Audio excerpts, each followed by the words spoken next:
एक सेर सरसों का तेल लोहे की कढ़ाई में डालकर अग्नि पर चढ़ा दें। लोहे की कढ़ाई पर डालकर अग्नि पर चढ़ा दें। जब वह गर्म हो जाए तब उसमें एक तोला नीला थोथा पीसा हुआ एक एक चुटकी करके डाल दें। एक बार में पूरा ना डालें। 10 ग्राम जो नीला थोथा लेंगे उसे पाउडर करके एक एक चुटकी करते हुए डालें। जब वह जल जाए तब कढ़ाई को अग्नि से उतार लें। ठंडी होने पर सत्यानाशी का स्वरस सत्यानाशी का स्वरस एक सेर डालकर अग्नि पर चढ़ा दें। पहले सरसों के तेल को चढ़ाएं और उसमें नीला थोथा 10 ग्राम बारीक करके एक एक चुटकी चुटकी करके डाल दें। जब नीला थोथा पिसा हुआ जल जाए तो उसे अग्नि से उतार कर ठंडा होने दें। ठंडा होने पर उसमें एक सेर सत्यानाशी का स्वरस मतलब उसका रस डालकर अग्नि पर पुनः चढ़ा दें। मंदी मंदी अग्नि द्वारा पकाएं, यानी धीमी आंच पर पकाएं। यहां तक हम सभी के लिए कोई मुश्किल नहीं है। जिसके आसपास सत्यानाशी का पौधा उपलब्ध है, उसके पंचांग उपलब्ध है, पौधा उपलब्ध है, उसका रस निकालना, सरसों का तेल और नीला थोथा पंसार खाने से।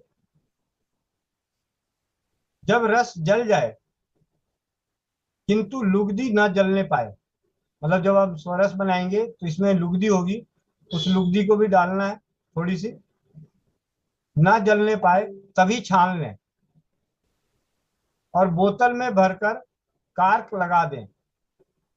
लुगदी के बिल्कुल जल जाने से तेल के ज्यादा सेक लग जाने से गुणहीन हो जाते हैं।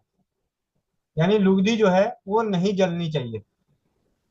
लुगदी किसी भी तेल घर में तेल बनाने के जो विधि विधान है, उस विधि विधान में एक विधान है कि हमें जिस तेल चीज का तेल तैयार करना होता है जिसमें से तेल नहीं निकलता हो, उसके लिए उसकी कल्क मतलब लुगदी डालनी होती है। और उसका जिसका स्वरस बनता है उसका स्वरस डालना होता है, या जिसका स्वरस नहीं निकल सकता उसका काढ़ा डालना होता है तेल में। और काढ़े के हिस्से को जल जाने पे वो तेल सिद्ध माना जाता है। और लुगदी इसलिए डाली जाती है जिससे कि अंदाजा लगे कि लुगदी हमारी जले ना, काली ना पड़े, क्योंकि लुगदी तो बाद में चलेगी, स्वरस जो पानी का अंश है वो पहले जलेगा। कभी भी आपने देखा होगा हम घर में खीर बनाते हैं तो खीर में चावल आखिरी में जलता है, जब उसका पानी जल जाए तभी, और दूध जलना शुरू हो जाए तभी जाके नीचे चावल पकड़ लेता है, चावल जलता है। और इसकी रंगत भी बढ़िया नहीं रहती, मतलब इसका रंग भी अच्छा नहीं रहेगा। अन्यथा एक दो दिन में तलछट के नीचे बैठ जाने से यह हरे रंग का तेल देखने में बड़ा ही मनोहर होता है। आज मुझे भी ये जानकारी मिली कि हरे रंग का तेल इसी का बनता है। लाल रंग का तेल रतन जोत से, मलकाग्नि के तेल से लाल बनते हैं, और सत्यानाशी से हरे रंग का। अब सरसों का तेल पीला और उसमें सत्यानाशी का स्वरस डाल के गर्म कर रहे हैं तो वो हरा, तो हरा तेल तैयार हो गया। इसके गुण क्या है? यदि ईंट, पत्थर, लोहा, लाठी, तलवार, चाकू, बर्छी, भाला आदि से लगने या गिरने से जो 2-4 इंच का गहरा घाव हो जाता है, वह हो गया हो और रक्त बंद न हो रहा हो, ऐसी अवस्था में घाव के इसी के लोशन से धोकर तेल को रुई के फाहे में लगाकर भर दें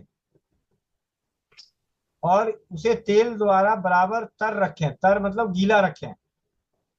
इससे खून शीघ्र बंद हो जाता है और थोड़े ही दिन में घाव भर जाता है। इस तरह रोज धोकर फोहा बदल लिया करें। यह घाव को पकने नहीं देता। ऑपरेशन करने के बाद यदि उपरोक्त विधि से प्रतिदिन धोकर फुहा रखा जाए तो आइडोफार्म या कार्बोलिक से जो घाव 1 महीने में भरते हैं वो इस तेल द्वारा 10 दिनों में भर जाएंगे। और विशेषता यह है कि इसे लगाने से नाड़ी बर्न का भय नहीं रहता, यानी हमें नसों का जख्म होने का भय नहीं रहता। सब प्रकार के बर्न, फोड़े, फुंसी, जहरीले जानवरों के काटने या रगड़ से पैदा हुए घाव, सिर की फुंसियां, उपदंश के घाव, अर्श के मस्से, बवासीर के मस्से, गुदा के सूजन, खाज आदि इसके लगाने से बहुत ही शीघ्र अच्छे हो जाते हैं। पामा आदि चर्म रोगों पर भी यह बहुत अच्छा लाभ दिखाता है। कान में डालने से कान का बहना, कान का दर्द, कान की खुजली दूर होते हैं।